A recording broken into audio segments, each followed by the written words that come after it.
kollha fi Kristu jinsabu f'ħafna kampijiet.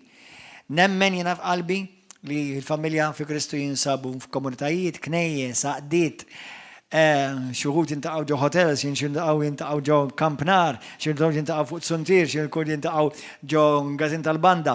Ovvjament, sakemm qed tintaqgħu mulej, hemmhekk hemm il-preżenza d'Alla, sakemm qed tintaqgħu għal mulej. U fissem il-mulej, għax Ġesu jgħidilna li fejn hemm tnejn jew tlieta, miġbura f'ismi hemm jien inkun fil-postom. Fostom u f'postom u magħhom u magħhom.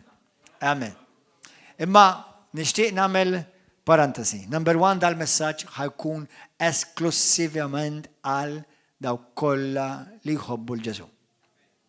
This message is exclusively to those who only love Jesus. And those who love the word of God. Dal-messaġġ huwa esklusivament għan-nies li jħobbu l-Ġesu u jħobbu l-kelma tiegħu u jħobbu u jixtiequ jitalmu l-kelma tal-Alla il-verità pura. Amen? Pura fil-Bibja. Ħanissemma f'dan il-messaġġ il-Kattoliċiżmu ta' Ruma u bħalma ġiliet hemm ħafna denominazzjonijiet oħrajn, inkluż Evangeliċi, Protestanti, Ortodossi, Metodisti, sewwa hemm ħafna denominazzjonijiet. Jiena nemmen li kull min verament għandu l-Ġesu f'qalbu jekk jimxi mal-mulej salva. Imma mbagħad ukoll jiddependi kemm inti tixtieq timxi mal-mulej, kemm tixtieq tikber fil-mulej, kemm tixtieq tixxenna għall-verità. Amen. Però li inti tmur binja sew jekk hix knisja moderna, jekk hix knisja antika, jekk hix għandha tsuntir u l-nipel jew inkella għandha bejt, ma tagħmilx differenza għal Alla. Importanti li inti fejn inti tixxierek tmur sejħlu dak il-post li inti tmur hemmhekk mhux għax tal-vizzju imma x'inti tmur hemmhekk għax veru tħobb il-Kristu u għandek laċċa l-mulej. Amen. U meta tkollok laċċa għall-mulej, inti tkollok laċċ għall-verità anka jekk ma tkunx popolari, basta hija l-verità ta' Kristu. Amen. Ejja nitolbu flimkien u nitolbu l-Ispiritu Santu jmexxina, jilluminana. U lestu ħalli nqalbu fil-Bibja flimkien u iktbu daw il-noti u l-iskritturi flimkien. Kulħadd jitlob miegħi, Missi Qaddis. Allimni u għatini qalb li tħobb titgħallem. U għatini rivelazzjoni tal-kelma qaddisa tiegħek. Anka fejn naħseb li diġà naf, kompli għatini iktar għarfien u rivelazzjoni ta' dik l-istess verità. Mulej, dak kollu li mhux ġej minnek, għallimni nirreġettaħ u niċħdu. Ma dak kollu li ġej minnek, għatini l-kuraġġ u għallimni li nħobbu u nanqu miegħi. Mulej, il-kelma tiegħek tgħid, jekk jiena nkun naf il-verità, il-verità nifisha taħlisni. Għalhekk mulej għallimni nħobb il-verità. Ħalli f'kull erja f'ħajti fejn għadni minix konxju jew m'għandix l-għarfien tal-verità tiegħek, il-verità tiegħek tidħol f'dik l-erja tifdini, salvani u teħlisni għal glorja tiegħek permezz tal-Ispiritu Santu. Amen. Morru fi Ktieb tal-Atti tal-Apostli, kapitlu 14. Illum ħan indirizza lilkom eżaħwa dawk kollha li intom tħobbu l-kelma tal-Alla, insara, Kristjani, Evangeliċi, Pentekostali, Karizmatiċi, Kattolċi, id-denominazzjonijiet kollha. Nixtieq inħeġġitkom biex intom tmorru u tisimgħu il-messaġġi ta' qabel li tkellim fuq daw l-istess prinċipji. Illum ħanerġa' nitkellem għaliex tant huwa vast dan is-suġġett u għandna ħafna x'nitkellmu fuq dawn l-affarijiet, imma ħanitkellem ukoll illum nerġa' fuq il-Kattoliċiżmu, dottrini kattolċi u it-talb lil qaddisin u lil mejtin. Issa, nerġa' ngħid dal-messaġġ huwa biss għal dawk li jħobbu l-Ġesu u l-kelma tiegħu. Importanti li inti tkun miftuħa l-kelma tiegħu. Jiġifieri nħobb ngħidha bl-Ingliż idur iktar sabiħa. Remain teachable. Remain teachable. Remain teachable. U itlob il-Alla kuljum, mulej, give me a teachable heart. Give me a teachable spirit every day. Titgħallem kemm titgħallem qatt ma taf biżżejjed. Tikber kemm tikber qatt ma tista' tgħid jiena diġà naf kollox. 100%. Inni 30 sena fil-Kristjaneżmu u anke meta nerġa' nagħmel dawn l-istess messaġġi li għalija huwa it-trab tal-ħalib, laqas huwa l-ħalib. U kol nerġa' nitgħallem, nerġa' nisma' my Jesus, kemm inti kbir mulej, kemm inti dal-ġen mulej. Tifhem għax il-kelma tal-Alla hija ħajja. Amen. Fl-Atti tal-Apostli kapitlu 14. Hawnhekk għandna lill-Apostli li għandna xi ħbieb eżis Kattolċi Maltin li anke llum il-ġurnata jitolbuhom u anke jużawhom biex jinterċedu għalihom. Minn vers 8. Għandna l-Pawlu l-Apostlu li aħna l-Maltin ngħidulu missierna tal-fidi. Jiena xi kultant naħseb li kieku Pawlu l-Apostlu kellu jiġi Malta, jerġa' jaħseb li Malta reġgħet l-istess bħalma kienet 2000 sen ilu meta kien hawn. Għaliex xorta hawn ħafna paganiżmu anke fir-reliġjon taħt titlu differenti ma' xorta paganiżmu. Isimgħu l-Apostli li huma qaddisin iva fi Kristu u għaddesin b'kull rispett li ħanitkellem bil-maħabba imma mingħajr ma nawweġ u noltera il-verità għal ħadd. Il-qaddesin ma tagħmilhomx huma l-qaddesin. Il-qaddesin jagħmilhom Kristu meta bniedem jersaq lejn Kristu ġenwinament Alla iqaddes il dak il-persuna. Ġifieri jikkonsagrah u jagħmlu qaddis fl-ispirtu. Mhux fil-ġisem, żommuha f'moħħkom di. Ħad tkun importanti minn ftit ieħor. Inti qatt ma ssir qaddis fil-ġisem, tista' tgħix fis-sens ħajja qaddisa u inti msejjaħ biex tgħix ħajja qaddisa, ma ġismek qatt ma jsir ta' qaddis, għalhekk tħalliħaw. Għax il-Bibja tgħidlek li le xejn li huwa mniġġes ma jista' jidħol fil-ġenna. Għalkemm jiena u inti fi Kristu qaddisin fl-ispirtu, ġismek mhuwiex qaddis. Qed jitqaddes, però għadu mhux qaddis, għalhekk ħanħalluħaw u xi darba Ġesu ħajġibna u nieħdu ġisimna u kif naħduh ħajġi metamorphosized u mibdul glorifikat. U din huwa punt importanti għal Kattolċi li jħobbu l-verità u jixtiequ jeħilsu mill-gideb ta' kwalinkwa tajb inkluż ta' Ruma. Kull qaddis li miet, number 1 kien qaddis fil-dinja. U fil-ġenna, believe it or not, ma sarx iktar qaddis. Ma sarx iktar qaddis. Ġismu ħalliħaw. Mela l-istess spiritu li kellu qaddisaw huwa eżatt l-istess spiritu li għandu fil-ġenna qaddisem. M'hemm l-ebda differenza. Hemmhekk tgħix fil-preżenza t'Alla. Hawnhekk il-preżenza t'Alla tagħmar fik.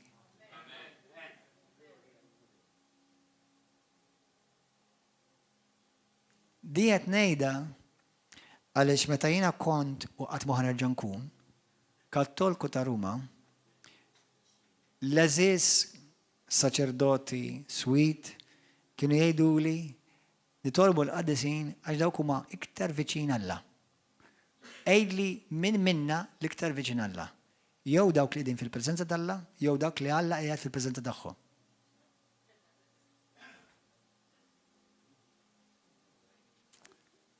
Ħanejdu il-problema kardinali, kulħadd jgħidha, problema kardinali li l-Knisja ta' Ruma li hija reliġjon iktar milli Knisja qatt fl-esperjenza tiegħi ma għalmet il-poplu il-merħla tagħhom li huma diġà qaddisin.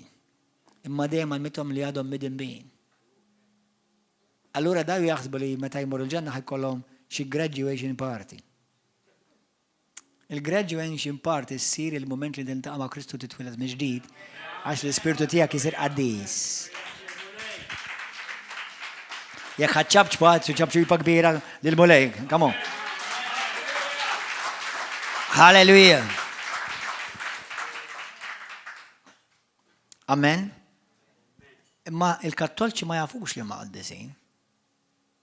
Għalhekk dejjem jitkellmu aħna mid-dinbin, itlob għalina mid-dinbin. Għal min qed tgħid. X'mid-dinbin huma? Min fejn ġibtu dal-vers? Min fejn ġibta din il-ħmerija eretika Rumana? Għax Pawlu jiġba jgħid min ittra tal-ittra minn kapitlu għal kapitlu li aħna qaddisin, li aħna mqazza bid-dem ta' Kristu, li aħna mqazza bl-Ispiritu Santu, aħna bla teba, aħna bla għajb, għamilna qaddisin, għamilna ġusti, Alla jammar fina, Alla tolana vers jammar fina, l-Ispiritu tiegħi jammar fija, l-istess Spiritu li qajma Ġesu Kristu mill-imwiet jammar fina, ikbaru dak li jammar fina minn dak li hemm fid-dinja. Issa jammar fina mhux l-ammur il-ġenna. Imma mod assolut maġġoranza kattolċi din li jintom tgħidu hemmen u tifirħuha ma jafuwix. Parti mit-tort huwa ta' Ruma u parti mit-tort huwa tagħhom. Għax il-Bibja hemm xi trid stajt rajta. U hemminta. Irħila li bħalma kienu jgħidu lili u ħafna minnkom u qed ngħidha l-verità mhux biex inweġġa' ma marit nweġġ il-verità l-ħadd. Il-verità hija l-verità. Kull qassis għad tintqajt miegħu jiena, meta kont qed nikber kienu jgħidu li taqrax il-Bibja x'ħawdek. Jiġifieri sa ċertu punt hemmhekk kellhom torti kbar minn tiegħi. Imma xorta stajt bdejt naqra. Sajt. Mbagħad meta kien hemm Kristjan li jħobb il-Kristu, mara li tħobb il-Kristu, bdiet tkellimni fuq Ġesu bħal waħda qisha in love madly ma' dar raġel. U dik li attiratni lejn Kristu għax rajt mara li b'kull rispett lejn l-reliġjużi kollha qatt ma rajt l-ebda reliġjuż dik l-affinità dik il-passjoni lejn Ġesu bħal ma rajt minn din il-mara. She turned me on for Jesus. Hallelujah. Amen. Atti 14 vers 8. Fl-Istra kien hemm raġel bil-qiegħda, marid b'riġlejh. Kien magħtub mit-twelid u qatt ma kien mexa. U sama li Pawlu jitkellem. Dan ħares lejh sewwa, ra li kellu fidi biex ifiq. U qallu bleħenoli, iqaf fuq riġlejk. Dak qam minnu fih u beda jimxi. Għanilkom aħwa, di ġrat lili. Eżis Kattolċi Rumani, tistgħu tagħmluni l-patron tagħkom jekk trid. Nippreferi LED lights minn xemat.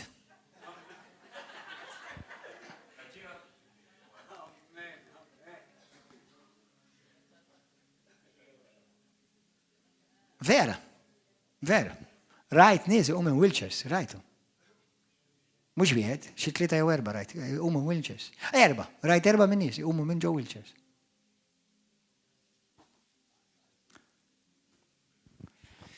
Dak qam minnu fih u beda jimxi. U jien minix l-unika wieħed għax naw ħafna li raw daw il-mirakli.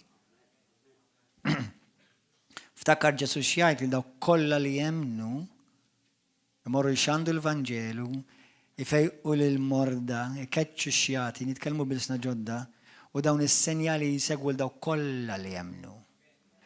Mark 16-15-20, li ħafna kattolċi ma jafuwix, ma jaqrawix. Malli raw dak li jagħmel Pawlu, imma aħna nafu li ma kienx Pawlu li jagħmlu ma Alla qed juża l-Pawlu, il-kotra tan-nies bdiet tajjad bl-ilsien tal-Leokonja. Isimgħu għadi, l-allat niżlu fostna taħt sura ta' bnedmin. U lil Barnaba sejħulu Zeus u lil Pawlu sejħulu Hermes. Għax u l-aktar li tkellem.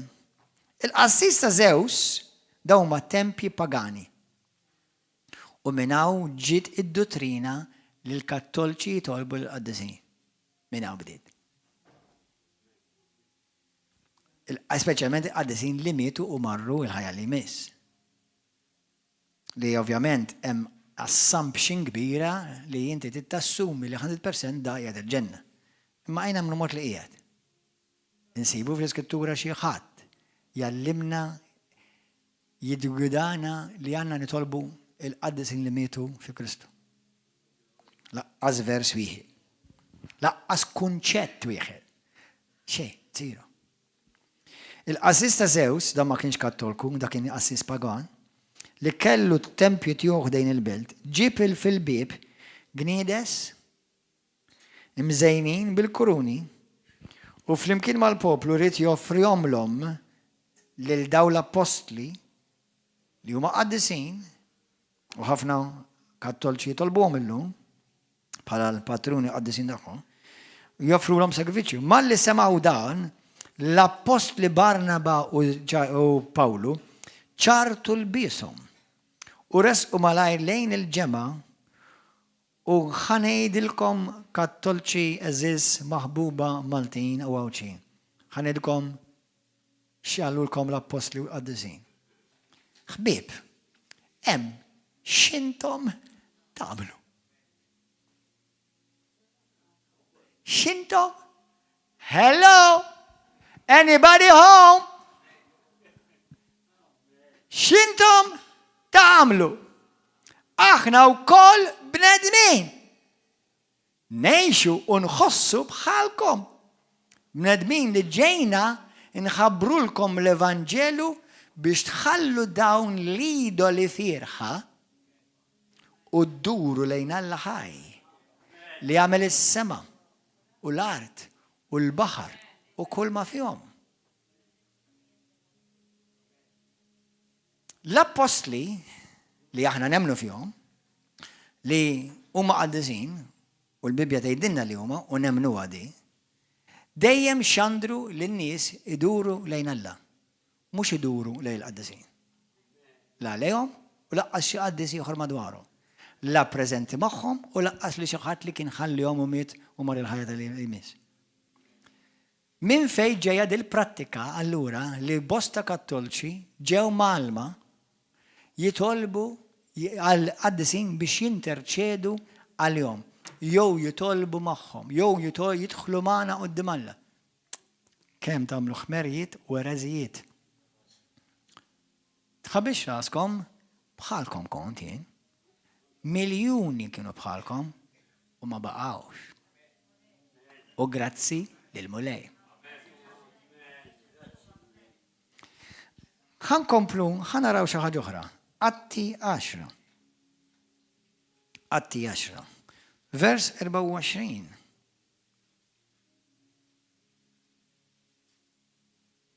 Issa Pietru, mela Pawlu, Apollo, Barnaba u Pietru.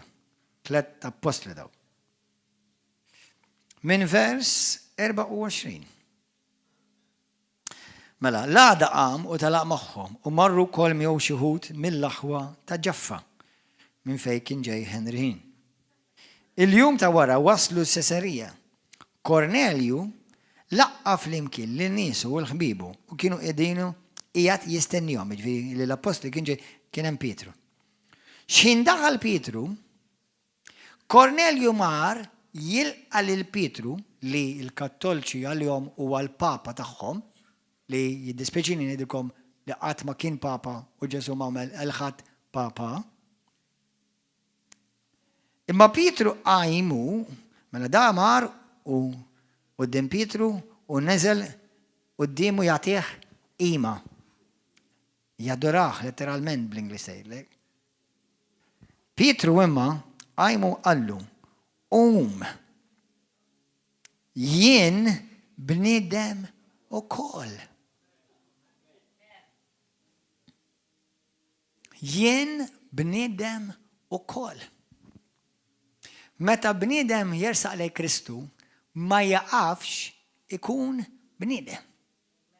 Meta bniedem imut fi Kristu ma jsirx xi tip ta' entità oħra, jibqa' bniedem talla fil-ġenna. Għaddejs fin-natura tiegħu, bl-istess natura talla fih, bl-istess DNA divina talla fih iva. għalhekk huwa qaddis u għalhekk huwa ġust. Imma jibqa' bniedem. Jibqa' bniedem. Amen? Atti 28. L-Aziza pajjiżna, Malta is nice. Vers 1. Ara ma taħsbux il-Maltin kienu ħafna ħjar minn daw ta' Ateni. Meta ħlisna mill-arqa, sirna nafu li l-gżira kien jisimha Malta. In-nies tagħha ġibu ruħhom magħna bi ħlewwa fliema bħala. Laqgħuna tajjeb lilna l-koll u qabdulna ħuġġiġa. Maltin kienu dejjem nies tan-nar.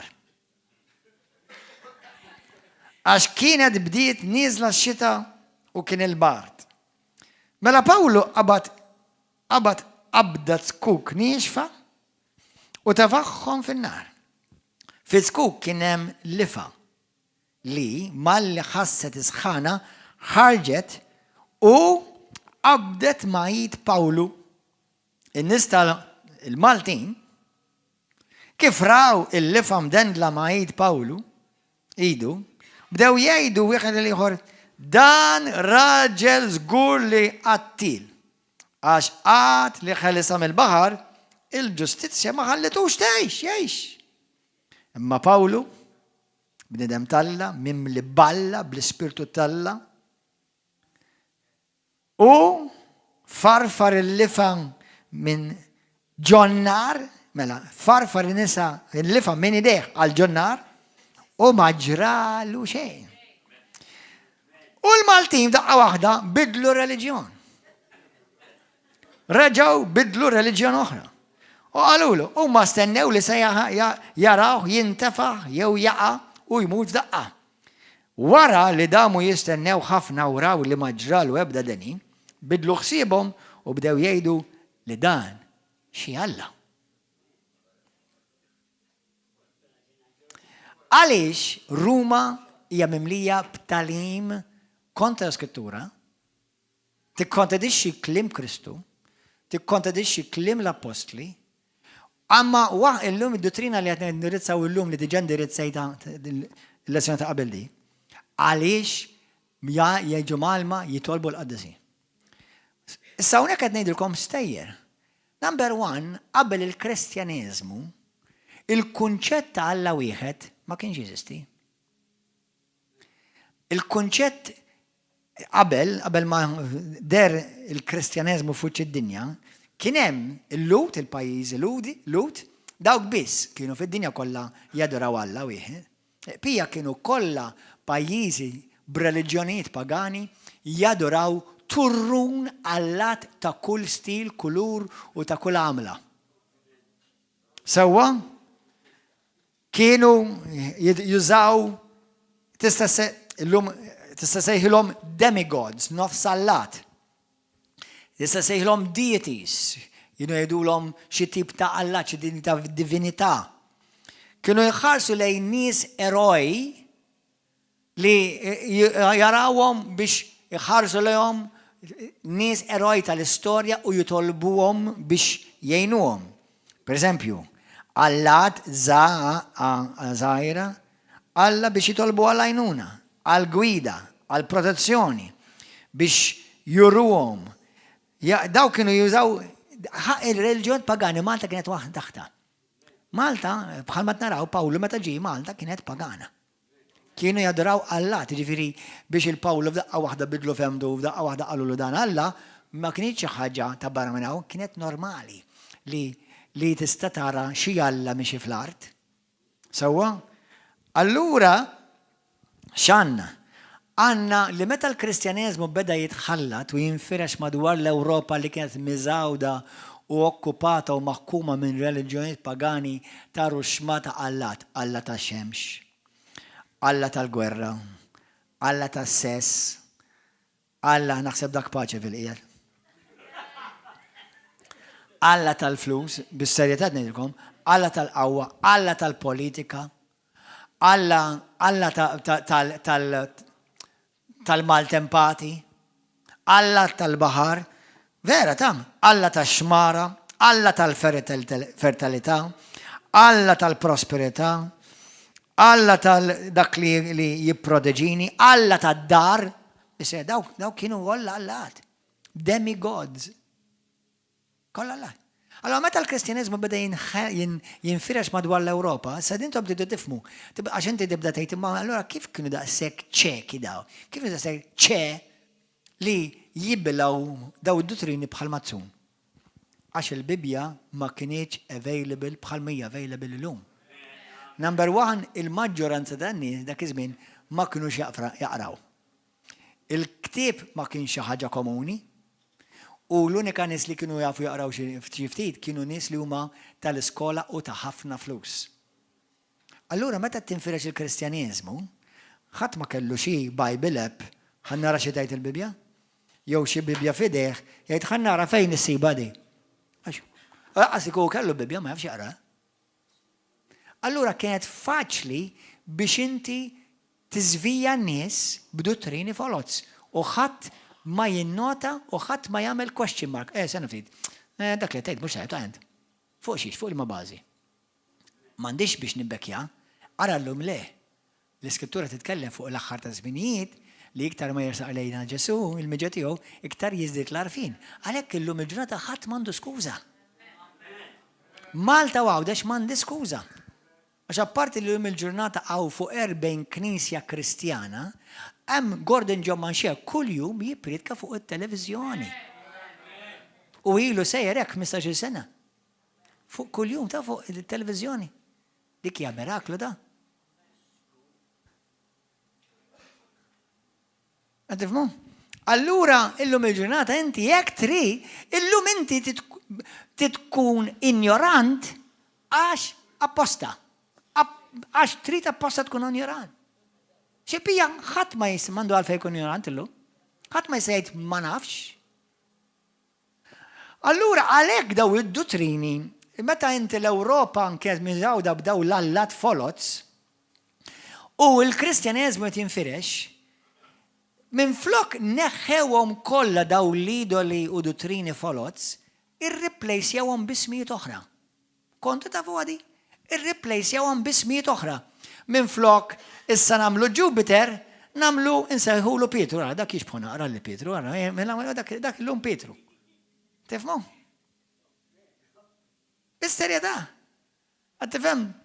Allura daw l-allat folos, bħagħani, bis-serjetà t-nejdikom, illum għall-integrità tiegħi qudiem Alla, mort niċċekkja ħankun 100% ċert, apparti li dejjem tal-limtek, imma ħankun 100% ċert. X'tallem il-Knisja Kattolika?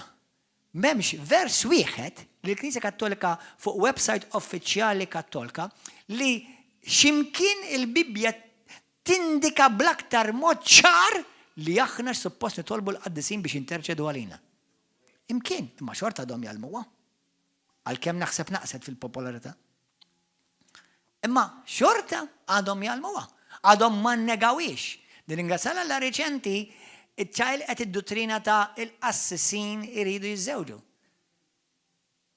Issa wara 2000 u kemm fuqhom snin, mill-Kristjaneżmu għax il-Kattoliċiżmu mhux għas, il-Kattoliċiżmu mill-1054. Il-Kattoliċiżmu Roman dik il-dik hija data 1054. Sewwa? Imma id-dottrina tal-qaddisin jitolbu l-qaddisin jew jitolbu lil-mejtin li marru għaddew għal-ħajja l-oħra, bdiet tidher bejn wieħed u ieħor qisu madwar 200 u 250 sena wara Kristu. Saret dottrina u prattika madwar 300 u 400 sena wara Kristu. Tifhmu? Jiġifieri ara Ġesu xi jwissi. Għodu attenti mill-profeti folots li ħajġu warajja. Għodu attenti mill-allima folots li ħajġu warajja. Pawlu xjejt fl-Atti tal-Apostli kapitlu 20, morru hemmhekk. Atti 20. Daw għaliex huma importanti l-indirizzaw għan pastor. Għaliex inti tista' tkun qed poġġi ruħek fil-periklu. Għedtilkom il-lezzjoni ta' qabel li Alla huwa għajjur ġagbu fi Ktib tat-Testament ġdida. Ġagbu kapitlu 4 vers 5 jgħid li Spiritu Santu huwa għajjur għalikom. تيني كورنتين كابيتلو 13 vers 1-5 باولو jgħid jiena għajjur għalikom bl-istess ejra li Alla għandu għalikom. Sewwa fi ktib ta' Eżodu kapitlu 20 fejn għandek l-10 kmandamenti li l-Aziz Kattolċi ta' Ruma wkoll bidluhom l-10 kmandamenti. Sewwa u għandek ukoll skrittura oħra fi ktib ta' Eżodu fejn tgħidlek Alla jismu għajjur. Għaliex huwa għajjur? Xi ħadd qalu ma Alla huwa mħabba mhux għajjur. Alla huwa mħabba perfetta u għalhekk jgħir. Xi tfisser? Għaliex inti il-min tħobb, speċjalment qed nitkellmu fuq ejra ta' bejn mara u raġel hawnhekk, sewwa inti ma tħobba lil martek, imma nispera ma tixtara ma' xi raġel ieħor. U tgħid imma xi nħobba ta' nħalli għajnek. Jew inti tant tħobbu lir-raġel tgħidlu wara xi trid ħid tal-Valentines. Liem waħda nornalek għax inħobbok. Sewwa Alla mela le jħobbok u jħallik fil-libertà, ma fejn tiġi issa għall-intimità u tixxierek b'mod intimu irida biss għalih. Iridek inti l-arusa ta' Kristu, mhux il-qattusa ta' Kristu. Imma Ruma għamlet il-Knisja l-qattusa ta' Kristu. Għalhekk fil-Apokalissi kapitlu 18 u di tweġġa' ħafna Kattolċi. Imma mur studja, għalhekk tgħidilha il-prostituta. Jekk tweġġek, aqliblu, ħadd ma qalek biex joqgħod tarani. God bless you, bye.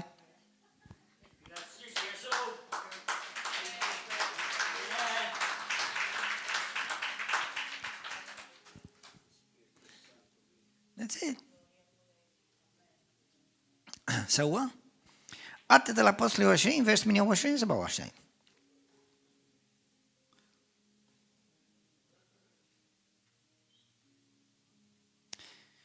Halleluja. Ħudu ħsieb tagħkom, infuskom, u tal-merħla kollha li l-Ispiritu Santu għamilkom assisa tagħha biex tiraw il-Knisja ta' Alla li hu kiseb b'demmu stess. Smajta Alla u demmu? L-Ispiritu Santu? Jien naf li wara li nitlaq jien qed jgħid hawnhekk l-Apostlu Pawlu jidħlu foskom il-pub qalila li l-merħla ma jaħfru ilix. U minn foskom stess għad iqumu xi wħud li jgħalmu dak li huwa kontra is-sewwa bil-ħsieb li jdawru d-dixxipli għal warahom. Għalhekk kif tħu għajnejkom, ftakru kif għal 3 snin sħaħ lejl u nahar qatt ma waqaft inwissi bid-dmugħ, iwissi, min iħobbok iwissi. Bid-dmugħ, f'għajnejja lil kull wieħed minnkom. Din hija l-verità tal-Alla. Jekk ma toġbokx m'intix denju għall-verità. Għalhekk inti madwar id-dinja tara ħafna shrines, tempji, pagani. Inta per esempio, ġili smajtu bija dik il-kelma obelisk. L-obelisk. L-obelisk hija binja ta' walija rqiqa. Ġeneralment ikollha isa forma ta' kwadru. Mbagħad fit-tarf tispiċċa bil-ponta. Dak huma simboli ta' monumenti pagani kontu tafuhom. Waħda minnhom tinsab fiċ-ċentru tal-Vatikan.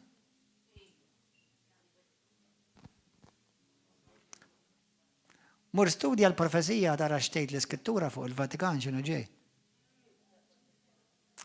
Mhux il-profezija ta' Kristjanità, profezija ta' Ruma stess.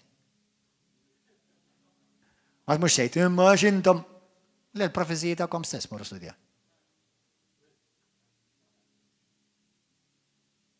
Għaliex taħseb Alla jgħidlek poplu tiegħi. Uħorġu minna. Jiena ma ngħidlek xekk, jkun ngħidlek aħrab.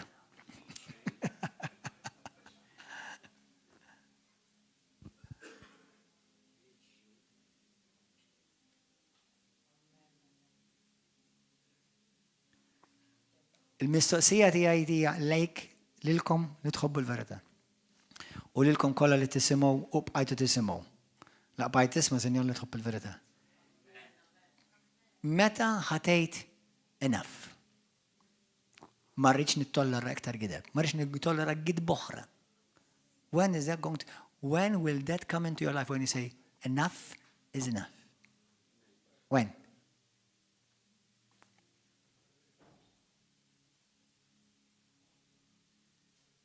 Amen? Il-Kattoliċiżmu jgħallem li il-qaddisin fis-sema, per esempio darba assis kattolku, il-mulej birku, meta kont għadni kattolku għetlu jena, ma aħna għalix nitolbu l-qaddisi. U kien għalli għax dawk huma aktar viċin tal-Alla u naf li bosta jgħalmu bħala kattolċi, infatti di rajta fuq kattolċi għalmu għadi, rajt fuq l-YouTube, kattolċi li huma li jiddefendu l-kattoliċizmu ġifieri. Għalu għax il-qaddisin fis-sema huma puri. Kontu tafu li Pawlu jgħidlek il-qaddisin fuq l-art huma puri? Tidna rikom imqar skrittura waħda jew tnejn trid. Morru fi ktib ta' pereżempju ejja morru. Morru fi ktib ta' Efesi. 4. Tgħid li int pur qalbi, x'taħseb int taf x'jiswa għalija?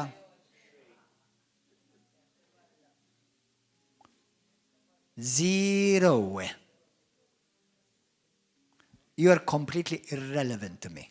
Completely. Don't waste your time. Inti totalment irrelevanti għalija. X'taħseb int, x'jidillek int u x'inhi l-opinjoni tiegħek. 24. Ephesians 4:24. Mela. Ilbsu l-bnidem ġdid. Dan huwa l-kull minnu Kristjan ġenwin imwieled minn ġdid. Maħluqa skont Alla fil-ġustizzja u l-qdusija tas-sew. Bl-Ingliż sejda aħjar. Put on the new man, who in the likeness of God has been created in righteousness and holiness of truth. When you were born again, you were born again righteous and you were born again holy. Meta inti twiled miġid, inti ġejt imwieled miġid ġust u qaddis. Għalhekk fl-Iskrittura qatt ma tara l-Pawlu, l-Pietru u l-Ġwanni jindirizza l-Kristjani midinbin. Dejjem jgħidulhom qaddisin. Ma tagħmlekx Ruma qaddis, jagħmlek Kristu.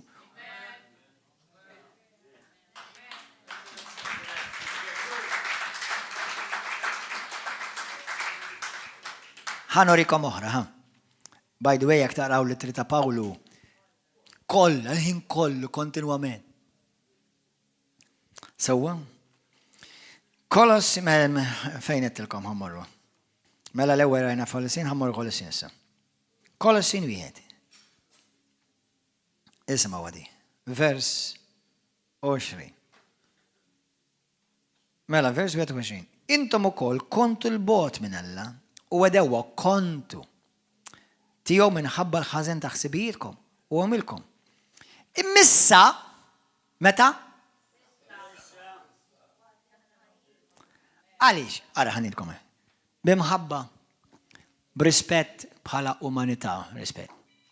Għaliex, eżis, kattolċi, mexxejja, tkomplu tgħidu lill-poplu tagħkom li huma midinbin. Issa, għal żewġ raġunijiet. Jew għax vera huma midinbin, jew għax intom giddibi. Nemmen li hemm verament ħafna midinbin, għax il-maġġoranza nemmen laqas huma mwilda mill-ġdid, allura vera dom midinbin. Imma hemm minnhom jħobbu lil Alla. U msieken jgħixu bil-mentalità ta' midneb u laqas jafu li għandhom weird glorious u kollha jissejħu qaddisin bla teba u bla għajb fajnejn Alla permezz ta' Kristu Ġesu ndem qaddis tiegħu. Allura meta inti l-bniedem tibqa' tgħidlu int midneb, inti midneb taf x'ħajamel? Ħajdneb. Meta l-bniedem tgħidlu Alla għamlek qaddis u ġust u bla teba u inti vittorjuż u inti glorjuż u inti b'saħħtek u inti għandek il-qawwa tal miegħek, jibda jemmena u jgħixha.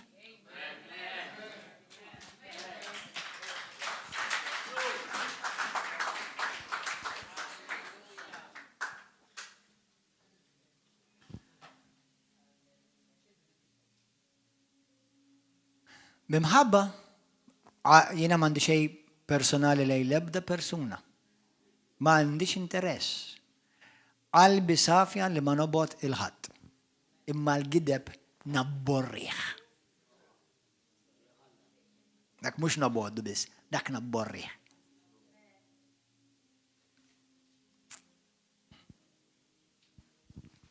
Amen? Alleluja. Per eżempju, fi żmien tal-paganizmu, Ruman, għax aħna bħassa xorta u paganizmu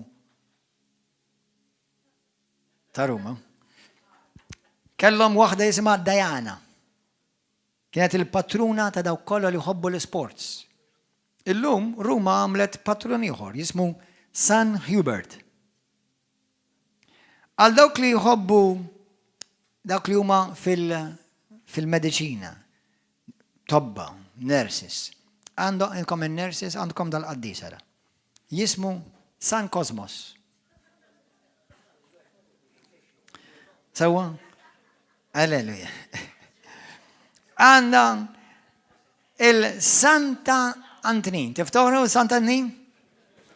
Il-Santa Antonin, dak bisseta Santa Antonin. Dak Santa Antonin kien il-parallel tiegħu kien dak li jgħidulu isiblek il-ħwejġ li ġew misruqa minnek. Mhux biss mitlufin, misruqin. Dan kien jismu jissejjaħ kien jgħidulu Mercury. Mercury, ġiri smajtu Mercury? Mercury. Mbagħad il-Knisja Kattolika bidlet l-ismu u għamditu. U għalklu, inti millum il-qod jismek Sant Antonin ta' Padwa. Bis-serjetat ngħidilkom. Bis-serjetat ngħidilkom da. Allura intom jekk intom tliftu xi ħaġa, naf ħafna tilfu moħħu.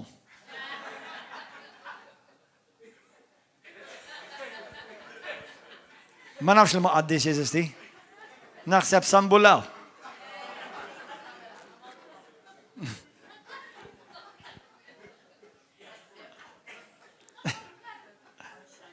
Jew san.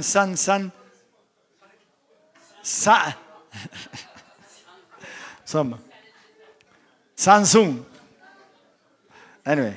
Daw veritajiet ta' jinsabu daw veritajiet aħwa daw mhux xuċi, daw mhux affarijiet ċajta biss. Vera nitqu bihom imma daw ma veritajiet ta'. Amen. Alleluja. Kif daw il-qaddisin għamluhom bridges li ma ta' jmutu il-kattolċi jitolbu għalihom biex dal-qaddis ek suppost b'xi mod jitlob għalik qudiem Alla. Meta daw l-istess qaddisin li intom isejħlu qaddisin u qaddisin orrajt, nifhmu għali qaddisin għax vera huma fi Kristu qaddisin. Maħna wkoll qaddisin fi Kristu. U kum nħobb il-Kristu għandu relazzjoni ma' Kristu qaddis fi Kristu. Sawa, mhux qed ngħidlek aħna ta' River of Love biss, jalla li kollha River of Love kollha qaddisin u jekk inti qaddis għex ta' wieħed hekk jogħġbok. Amen. Imma meta daw l-istess nies li intom talmu lil poplu eżis tagħkom biex jitolbuhom daw l-istess qaddisin huma stess f'ħajjithom kienu jgħidulkom itolbu dritt il-Kristu. U meta mietu tibdew titolbu lihom minflok. Tibdew titolbu lilhom. X'tib ta' Mickey Mouse huwa da? Amen. Halleluja. Fl-Iskrittura naraw medjatur wieħed. Salvatur wieħed, bib wieħed, triq waħda, verità waħda, Alla waħda. Wieħed. Amen. Ħalla naqralkom xi skritturi rajnihom id-darba l-oħra. Per eżempju, morru fi ktib ta' mamma mia kemm żarin. L-ewwel Timotju għal dawk li forsi ma rajtuhomx qabel ħanedilkom ħudu paċenzja. L-ewwel Timotju 2, nisimgħu di. Għax wieħed huwa Alla, vers 5, u wieħed huwa l-medjatur bejna u l-bniedem. Il-bniedem Kristu Ġesu. Xi trid tagħmel dottrina u teoloġija fuq għadi? Wieħed! Tħares kif tħares lejha? Wieħed! Wieħed! Mela kif minn wieħed għamiltu 1,100 miljun wieħed? Ma tġibulux ġieħ il-Alla ta' ma tġibux ġieħ il-Ġesu Kristu. Għattifmu?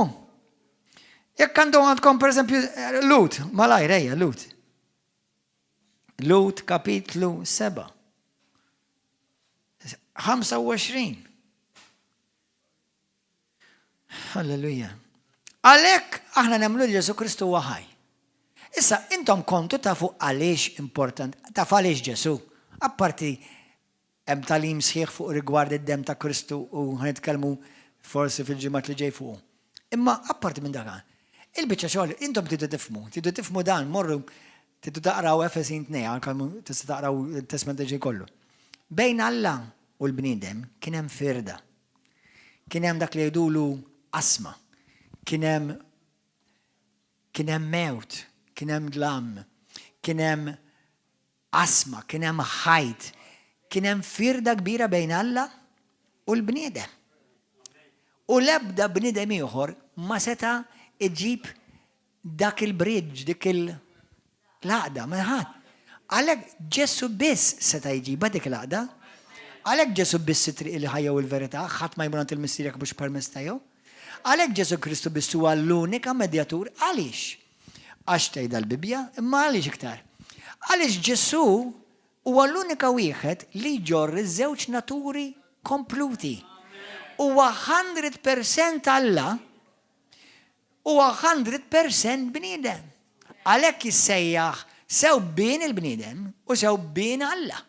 Bejn Alla biex Alla jkun jista' jersaq lejk u bejn il-bniedem biex il-bniedem jkun jista' jersaq lejn Alla. Għalhekk għandu daw l-ebda bniedem fid-dinja passat, preżent u futur m'għandu daw it-titli. Ġesu Kristu biss. Għalhekk huwa biss l-unika medjatur. L-ebda qaddis kemm qaddis, kollha l-istess qaddis fi Kristu, kollha l-istess dem ta' Kristu ħażilhom dumietom. Sewwa, imma ma jista' jresqek lejn Alla u qed tagħmel ħmerija. Immaġina inti jien naf bnejt bridge. Mela jien għamilt bridge minn hawn għal hawnhekk. Minn fuq il-pulptu għal hawnhekk għamilt bridge. Issa inti tiġi tagħmel bridge għal mal-bridge li qed ibbriġġjat għal hemm.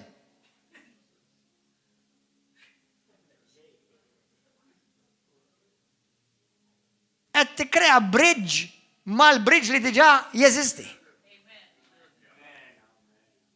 Anzi, Ruma tagħmel bridġar minn hekk xi kultant fit-tagħlim tagħhom il-prattiċi, għaliex mhux tal li jagħmlu bridge mal-bridge, jagħmlu bridge totalment għalih biex il-qaddis waslek quddiem Alla hija dawwa. Please qabdu għadi. Maltin u Għawċin, Eżis, Kattolċi, Ortodossi, Protestanti, qabduha please abadan, nitlob l-Ispiritu Santu jgħinni. Waħda mir-raġuni kardinali, dogmatiċi, vitali, importantissimi għaliex Ġesu biss, għaliex Ġesu biss. Għaliex Alla ħadd ma jista' jidħol fil-preżenza tiegħu jekk ma jiġix meqrud totali. U l-unika mezz li inti ma tiġix meqrud totali fil-preżenza tal-Alla hija id-dem tal-Alla nnifsu. Meta Ġesu ġi fuq din id-dinja, Alla ħa ġisem sewwa u għammar fostna. U l-istess dem li kellu fil-ġenna għadda mill-vini ta' Ġesu Kristu fuq din l-art. Allura l-ħajja tal-Alla f'dan il-ġisem għamlet wej għal-preżenza tal-Alla nnifsu. Biex inti tista' tidħol fil-preżenza tal-Alla imma tidħol minn Kristu. Allura meta tiġi quddiem Kristu, Alla mhux iktar jara lilek, jara l-Kristu fik. Allura inti għalhekk inti tissejjaħ Kristjan ta' Kristu, tixbaħ il-Kristu. Meta jiena nitlob, meta intom titolbu bħala Kristjani, Alla jismani, mhux għax jien jisimni Gordon, għax Alla qed jisma' t-talb tiegħi daqs li kieku Ġesu nnifsu qed jitolbu. Meta jien inkeċċi xjaten u rajt eluf joħorġu u rajt xi ftit jerġgħu jidħlu lura. Jekk tisidinhom jiġu lura ta' bil-kumpanija. Sewwa? Imma jekk joħorġu mhux għax jaraw il-Gordon, joħorġu għax jaraw fil-realm spirituali qed jaraw l-liben Alla nifsu divin Kristu nifsu. Meta Ġesu jgħidilna f'ismi tkeċċu xjaten mhux jiġifieri il-formula ta' ismi użawha jtolbu talba ma fl-aħħar poġġu l-formula f'isem Ġesu. Le, f'ismi ġifieri. Inti qed topera fuq din id-dinja daqs li kieku qed nopera jien. F'ismi, mhux bismi, f'ismi. In my name. I am in Christ. When I operate, it is Christ operating. This is a powerful, radical truth. Li il-Kattoliċiżmu ma jgħalmu għalekx. Tiġix tgħid li sa hemm komunità jgħalmuh. Jalla. Imma l-maġġoranza ma jgħalmuhx. Anzi l-maġġoranza qas biss ixommuh jafuh.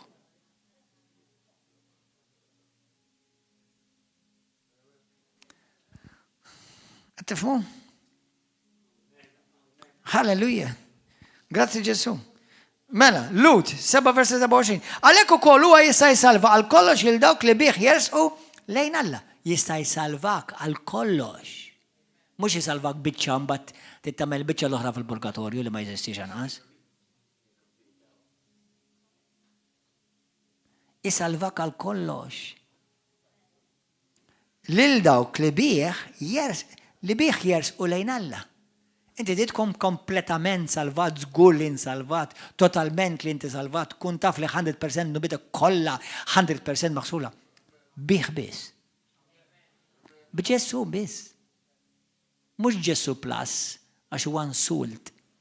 B'Ġesu biss. Ftakkar, jekk tipprova, jalla dik il-grazzja tifhimha di. Ġesu nnifsu u Alla. Alla ma seta' isib l-ebda bniedem jilħaq il-livell d'Alla. kellu jilħqu nnifsu.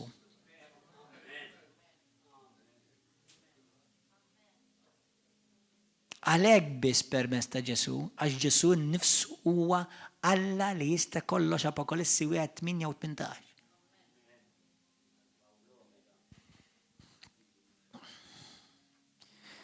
Li permezz ukoll huwa jista' jsalva l-kollox il dawk li bih jersaq lejn Alla.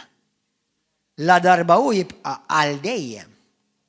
Għal dejjem, bħalissa għal dejjem, għadu hemm dal-Ministeru ta' Ġesu għadu għaddej bħalissa. Ħanejlekom, għażis kattolċinkom minnalkom jgħalkom xi qaddis, xi patrun qed jitlob għalikom, jew xi nanna, jew xi nannu, jew xi papa li bint, jew xi jisqof, jew whatever. Meta Ġesu qed jgħidlek, Ġesu jiena ħanibqa' nitlob għalik u ninterċedi għalik għal dejjem. Issa ismani, jekk kalla l-missier ma jismax it-talb ta' Ġesu, x'taħseb li x'idillek kien li ħajsma' xi talb ta' bnieni? I'm sorry ta' imma ma rridx inweġġa' lil ħadd. Imma biex tirreġetta da kollu, mhux id-dottrina ma tafx, laqqas ma taf tirrikonoxxi x'inhu sens komun. Laqqas sens komun. Tlift anke sens komun li sfortunatament mhuwiex komuni xejn.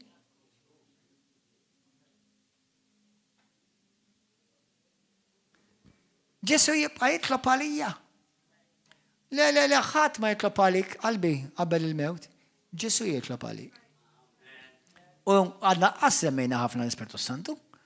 Għax iskrittura tgħidlek, Ġesu għalilkom, meta jiena mmur għand il-missier, mhux ħanħallikom orfni, ħanibatilkom il-min. Il-Marija, skużawni, ħanibatilkom l-Ispirtu Santu. U għaliex Ispirtu Santu mhux il-Marija u l-qaddisin l-oħra? Għaliex biex tilħaq l-Alla, trid l-Alla. Alla jilħaq l-Alla. Għalhekk l-Ispirtu Santu jammar fik jekk inti ta' Ġesu qed tagħmel l-ikbar ħmerija u paprata rumana meta tipprova taqbad il-qaddisin li mietu u jalla qegħdin kollha l-ġenna u jitolbu għalik. Issa tifhem għaliex inti oppressat u mdejjaq u qatt ma tista' tagħti ħurruh. Imma pastor, isma, jiena tlabt dik il-qaddis u lajta dik il-grazzja ta' ħanilkom aħwa. Number 1, nemmen żewġ modi fuq dik il-biċċa xogħol. Number 1, dik mhix ħaġa komuni. Però jina mill-mod kif tgħidha? Il-qajta żewġ kif jgħidu? Kif jgħidu? Ġibta żewġ. Ħanilek għaliex jista' jkun ġibta żewġ. Mhux għax Alla jridek tagħmel dik, imma jista' jkun bħalma tgħid fl-Iskrittura sakemm inti kont ignorant, il-Bibja tgħidlek Alla għala għajn waħda. U għala rajda l-balalu jew ħasra.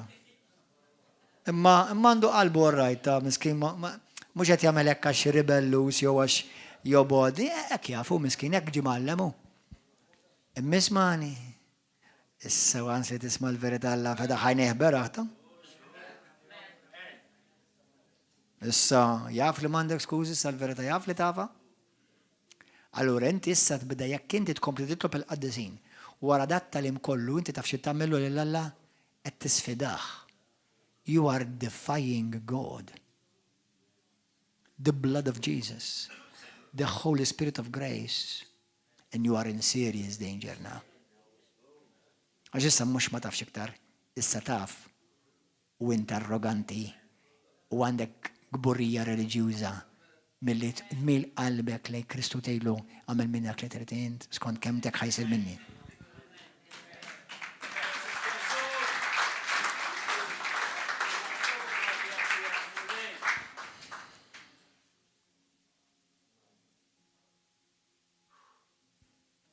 Halleluja. Grazzi Ġesu, jkun infaħar ismek. Kun infaħar ismek. Fil-ktib ta' Luqa 16. Mandi kontra l-ebda bniedem u ma nobot onestament l-ebda bniedem. Imma dan huwa għal Kristjani biss. Jekk m'intix kapaċi ma tiflaħx għall-verità aqliblu, tismax, issegwix iktar. Jien ma nbdilt f'xejn dak li qed. Dan ngħidu kemm inni ngħix Malta u kemm inni tajt ħajti Kristu. U grazzi Ġesu għallu f'sema. U issa multiplikani Alla biex jekk xi darba nagħlaq ħalqijina ikun hemm multiplikazzjoni oħrajn ikompli xandru. Halleluja. Però għadni ma tantx ħanaqlaq ħalqi mal-arta, tħabbru x'raskom. Glorja lil Ġesu. Lilu kull ġieħ, kull glorja u kull tifħir. Sew fuq l-art, sew taħt l-art, u fis-sema kollha lilu jaduraw. M'hemm l-ebda qaddisa jew qaddisa qed jaduraw ħadd, kollha lil Ġesu qed jaduraw fis-sema. Alleluja. Luqa 16 malajr ħanaġġilha daqsxejn di. 19. Alleluja, kun infaħħar isem Ġesu. Kemm inti kbir mulej, kemm inti kbir. Meta kien hemm raġelani jilbes il-porpra għażel mill-ifjen, l-għena tiegħu kien li kuljum jagħmel ikla mill-aħjar. U wieħed b'fqir jismu Lazzu li kellu ġismu ġerħa waħda kien imur jinxteħed ħdej bib ta' daru bix-xewqa li jiġba b'dak li jaqa' mill-mejda tal-għani. Sal-klieb kienu jmorru jilqa' u l-ġrieħ tiegħu ġara li l-fqir miet. U l-anġli ħaduh fi ħdan Abram. Dan kien il-post ta' stennija ta' fidwa ma ta' stennija ma kienx il-ġenna ma l-post fejn kien jgħidulu paradise. Imbagħad miet ukoll l-għani li difnuh dan kif sab ruħu fid-batijiet ħoroġ tal-art, fl-art imwiet. Rafa ħarstu u mill-bot lemaħ Lazru l-Abram bl-Lazru fi ħdanu. U għalla leħnu għallu Missir Abram ikollok ħnina minni u bat il-Lazru jibill tarf sebaw fl-ilma ħajta fil nixfa li għandi fil-sini għax qiegħed inħaqar wisq f'dan in-nar. Ibni għallu Abram ftakar li tajjeb tiegħek irċevejtu f'ħajtek hekk ukoll Lazru. Il-ħażin irċeveh f'ħajtu. Immissa huwa hawnhekk qiegħed jitfarraġ waqt li int qiegħed tbati. Barra minn dan hemm vojt bla qis. Bla qis bejnkom li intom fl-infern u bejna li aħna fil-ġenna. Biex min ikun irid jaqsam minn hemm għal għandkom, minn hawn għal għandkom ma jkunx jista' wanqas ma jgħaddi minn hemm għal għandna. Allu l-għani mela nitolbok missier Abraham ibgħat f'dar missieri fuq il-dinja ġifieri. Għax għandi 5 aħwa li għadhom fuq id-dinja ħajjin. Ħalli jagħmlilhom twissija kif imiss. Ġifieri jibgħat il-Labra, jibgħat il-Lażru mill-ġenna biex iwissil dawk li huma fuq l-art. Li ma jmorrux huma wkoll jiġu f'dan il-post ta' dbatijiet ħorox. Allu Abraham għandhom lil Mosew il-profeti li tfisser il-Pentakot Testament il-Qadim, jekk iridu jisimgħu lilhom. Le missier Abraham għallu dak, imma jekk imur għandhom xi ħadd mill-imwiet jindmu. Iżda wieġeb Abraham jekk ma jisimgħux la lil Mose, la lil profeti u laqqas il-Gordon John Manxiel. Aqqas jekk xi ħadd mill-imwiet ma ħajamlu. Però mhux kulħadd. Għax hemm fdal, hemm remnant. Intom minn dawk il-mażulin li għall-għażel. Intom minn dawk li smajtu. Halleluja. Grazzi Ġesu. Ejn nitolbu flimkien. Glorja l-mulej. Issa birku lil Malta u Għawdex, morru xerjaw dal-messaġġ fuq il-Facebook, fuq il-WhatsApp, kollu tagħkom. Jekk hawn xi ħadd illejla li pastor, jien nixtieq nibda ħajja ġdida ma' Kristu. Nixtieq nagħti ħajti lil Ġesu verament tal-ewwel darba. Kont reliġjuż, kelli reliġjon, imma llum irrid relazzjoni ħajja ma' Ġesu. Irrid inkun ċert li jinżalvat għax il-kelma tal-Alla tgħid li permezz tiegħu jiena nista' nidħol quddiem Alla. U li jinterċedi u jitlob għalija dejjem u Ġesu żgur mhux ħajmmissja. Jekk inti llum tixtieq tagħti ħajtek il-Kristu għall-ewwel darba u xi ħadd tolli jdejk, hawn xi ħadd. Malaj, olli jdejk. Jekk għall-ewwel tixtieq tagħti ħajtek il-Ġesu, olli jdejk, malaj. Jekk inti qed fuq YouTube, Facebook, televiżjoni, ismani, please, ipprova toffendix ruħek bil-verità, ifraħ bil-verità. Halleluja, Marija ferħet bil-verità, l-apostli ferħu bil-verità, il-profeti ferħu bil-verità, Alla tifrex qed isawwab l-Ispirtu Qaddis tiegħu fuq il-popli tad-dinja inkluż fuq Malta, bosta Malta tiduru lej Kristu, mhux lej reliġjon, lej Ġesu Kristu, lej il-persuna ta' Ġesu. Jekk dan il-persuna hija inti llum għandek iċ-ċans li salva, għandek iċ-ċans li jkollok is-sigurtà tas-salvazzjoni, xi trid iktar minn hekk? Min ħajtik is-sigurtà tas-salvazzjoni? L-ebda papa, l-ebda pastor, l-ebda esqof, l-ebda apostlu, l-ebda profeta, l-ebda ħadd, Ġesu biss. U l-bidu u tmiem u l-alfa u l-omega. U biss li miet u qam u reġa' ġosta u reġa' ġej. U biss ħadd iktar. X'titlef jekk ikollok il-Ġesu? Xejn. Ma titlef xejn. Titlef l-infern. Ejda talba warajja jekk dal-persuna hija inti llum. Ejdlu warajja minn qalbek. Minn qalbek ejda warajja, poġġi jdek fuq qalbek iżda stess. U kun umli u ejda warajja. Ejdlu moli qaddis. Il-kalma tiegħek hija l-verità. Mhux naħseb jien, mhux jaħseb il-bniedem. Xtejt int mulej. Anke jekk il-verità tistreċjani u tiċċalenġjani, il-kalma tiegħek hija l-verità. Ġwanni 17, Ġesu jgħid, kun imqaddes bil-verità tal-kelma tiegħi. Ġesu, qiegħ f'qalbi, poġġi fuq it-tron ta' ħajti, salvani, għatini imħabba għal-verità, għatini ġuħ għal-verità. Ġesu, aħfilli d-nobeti. Mulej, aħfilli li jiena kont nitlob il-qaddisin, il-mejtin. Pero fil-ignoranza dan jien għamiltu mulej, ma kontx naf li qed nisbalja. Wara kollox, int mhux tal-li biżejjed, inti iktar mill-li biżejjed. Inti l-milja tad-divinità f'waħdek, persuna waħdek. Fik kemm il-milja tal-missier li benu Spiritu Qaddis. Ġesu ejja f'ħajti, poġġi fuq it-tron ta' ħajti. Salvani, aqbad li din il-ħajja waħda unika u uża l-glorja tiegħek.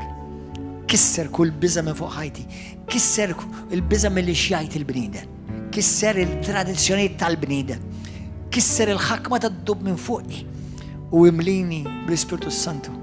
Għatini qalb tħabbat għalik Ġesu. Xi darba dan il-ġisem ħajjintneża minn fuqi.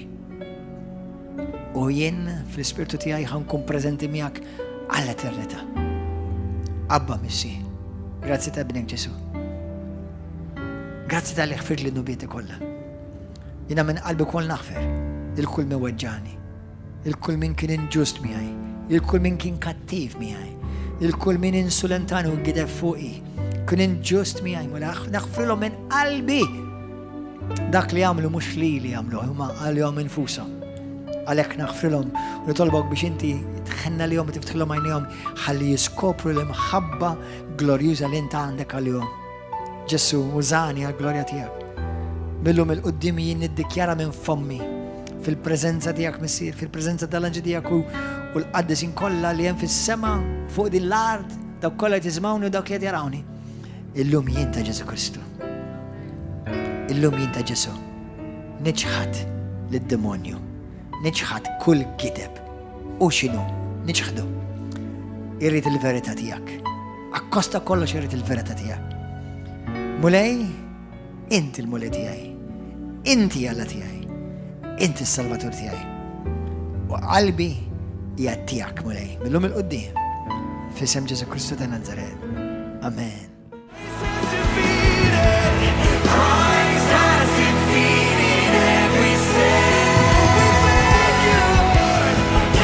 Ma meta inti titwieled minn ġdid, inti titwieled minn ġdid mill-istess Spiritu ta' Kristu ta'. Se jekk huwa fuq u fuq kollox, int la titwieled bħalu, inti x'tiġi fuq kollox.